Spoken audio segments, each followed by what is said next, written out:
Okay. Hey, I'm alive. Well, I'm live, it says. It doesn't say I'm alive, it's I'm live. Do I look live? I don't know. You know, I started wearing my Rolling Stone t-shirts and stuff here, so you know who it is.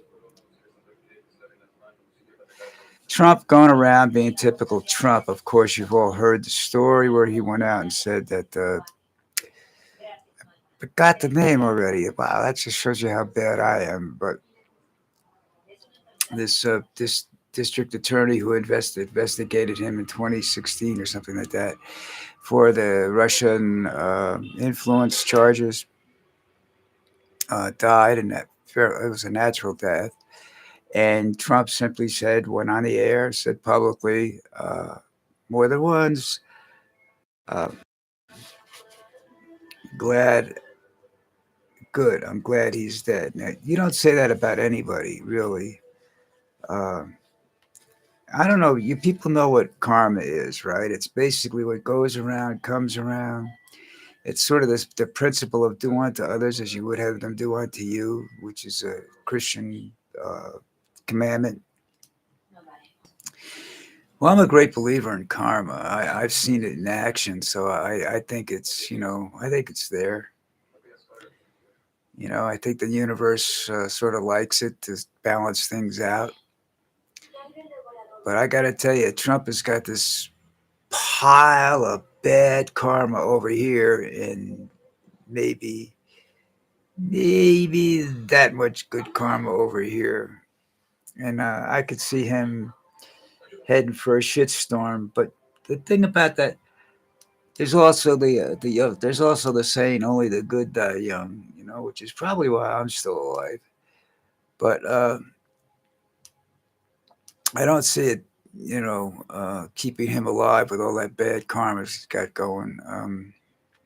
I don't know what's going to happen to him.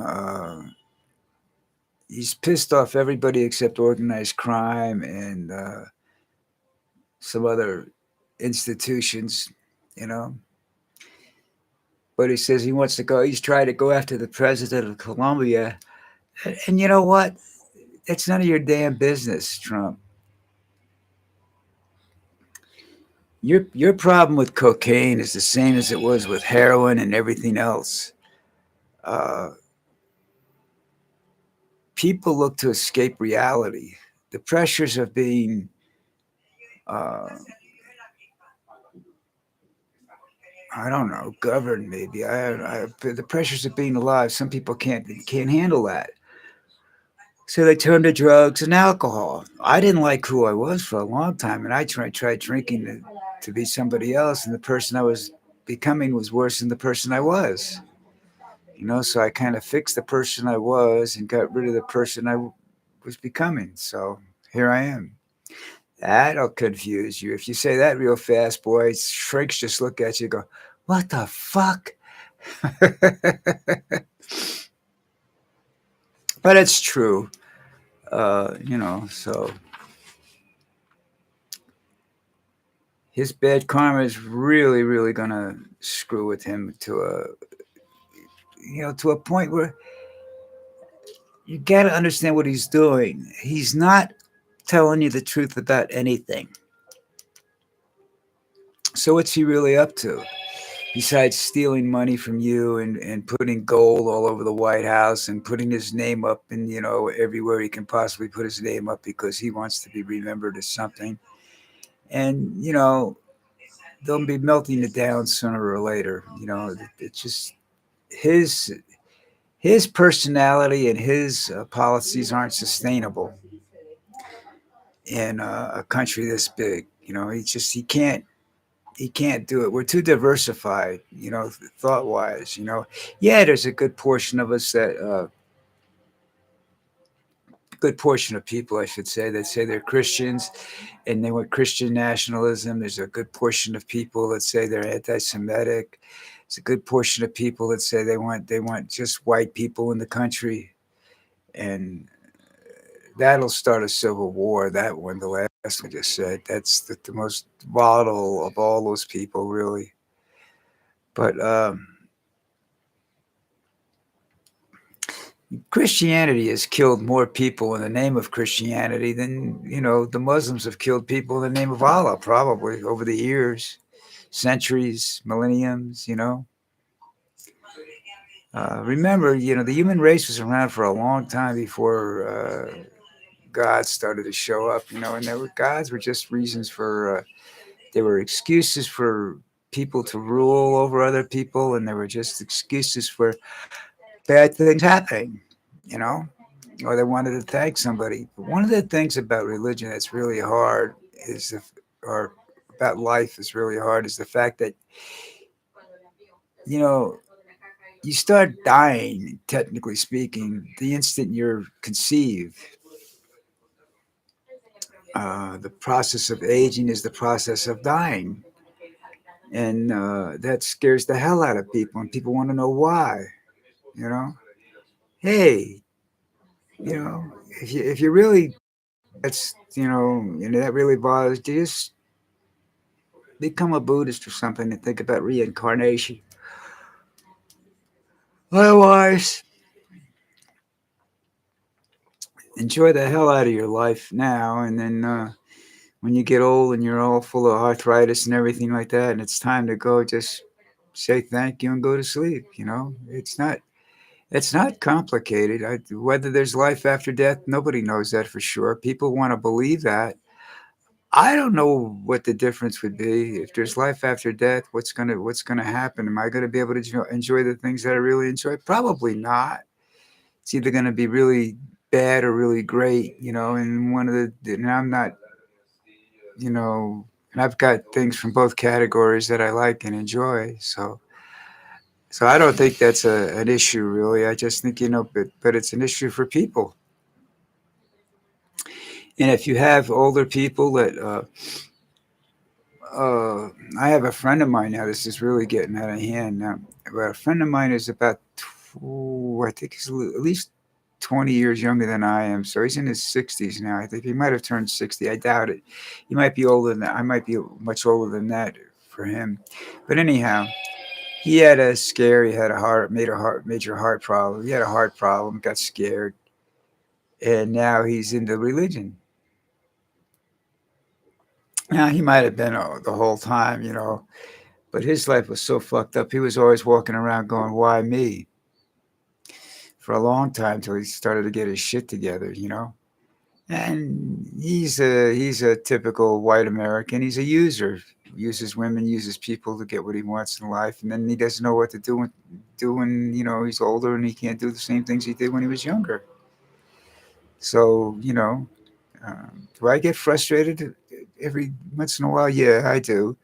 But I have the ability to communicate still. All right. So I'm still not, at a point where I'm just a body sitting here whose mind is functioning inside and can't get any of the thoughts out. So, but my beliefs are that, it's over, it's over. I don't think there's an afterlife. I'll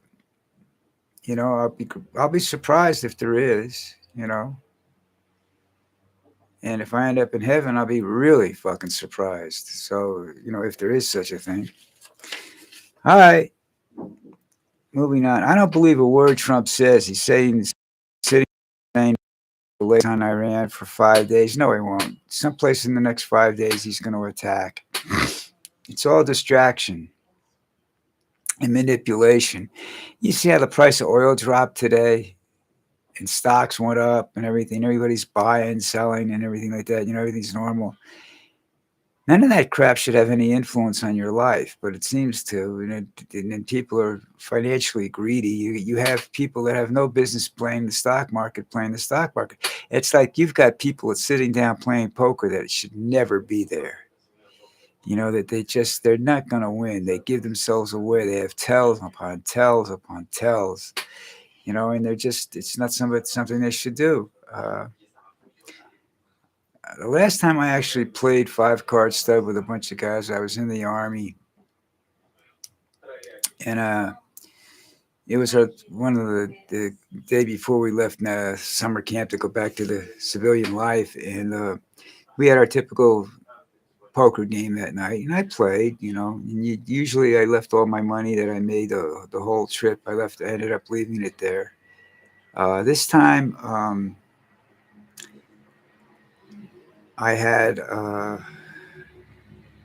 I drew to the inside of a royal straight flush and got the queen of spades that I needed. And I just sat there, and I didn't want to take this kid's money because he was a good guy, basically. But I did. I took everybody's money, and I played another round, go around, and I said, "That's it. I'm out of here." And I left with money for the first time in 6 years, and that was the last time I played poker. Uh, I played blackjack.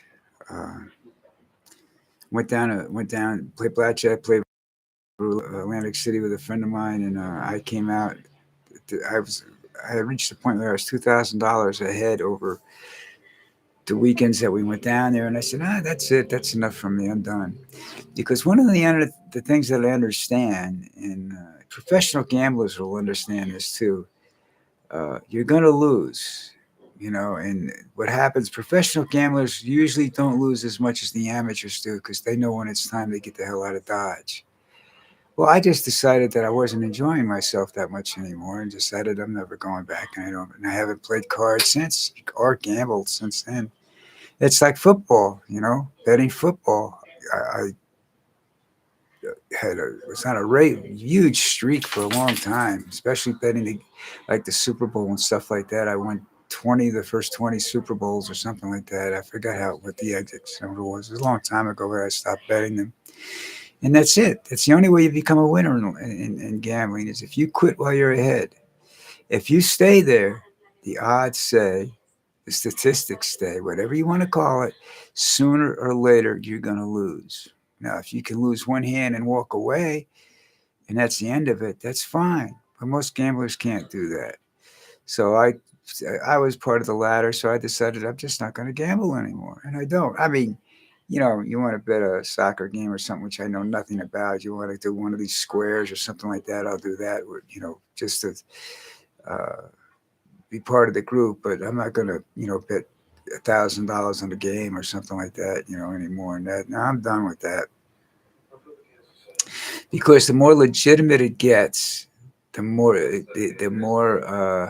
fixed it gets, and you have to be really careful what you do with that. It's not on a football is not an honest sport anymore. So baseball never was. Even darts that I follow because I love this kid Luke Littler, young man who's out there, doing some spectacular stuff in the dart situation, English dart situation. But when you see a guy throw, who's got the talent, and he's so far off target, something's not right. Okay, that's just not normal. Missing slightly, yes. Missing by a hair, that's normal. That happens. Missing by three or four uh, sections of the board, you just knee it up here and you hit down here. That's not normal. So that's an individual sport, which is very easily fixed. So that's that. I tell you about the plane hit the fire trucks, right? And that's another story I don't understand. Who's in charge of when the plane's on the ground? Who's in charge? Are there traffic controllers on the ground that are supposed to control that? Uh, why is there a fire truck out on the runway? If it's an active runway, fire trucks don't travel active runways as a rule. You know, fire trucks are usually inside unless they're going someplace. You know, so I don't understand that situation at all. And someday it might get explained properly. It probably won't. It's, there's probably issues there that we'll never know. And the scary thing is if they tell you the guy was suicidal or something like that, that people are going to, there's a certain percentage of people that won't fly that airport again. for a while anyhow. It affects business tremendously when something bad happens and they can't, their answer to it is human. So anyhow, uh, that's it for me today. Nobody made it on time today. Don't feel bad, folks. It's Monday. Down here is a holiday, so it was easy for me to get things done early today. But as a rule, nah. Listen, tomorrow I'm gonna probably be late because I have a 10 o'clock appointment to get Lucy uh, looking beautiful. It's her spa tomorrow, so it's at 10 o'clock. So I don't know whether I'll be able to what time I'll get back because it's a long walk.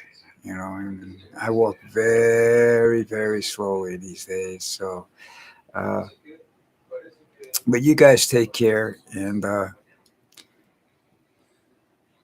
I will talk to you sometime tomorrow. I just don't know when. Just keep checking. In the meantime, everybody have a great day.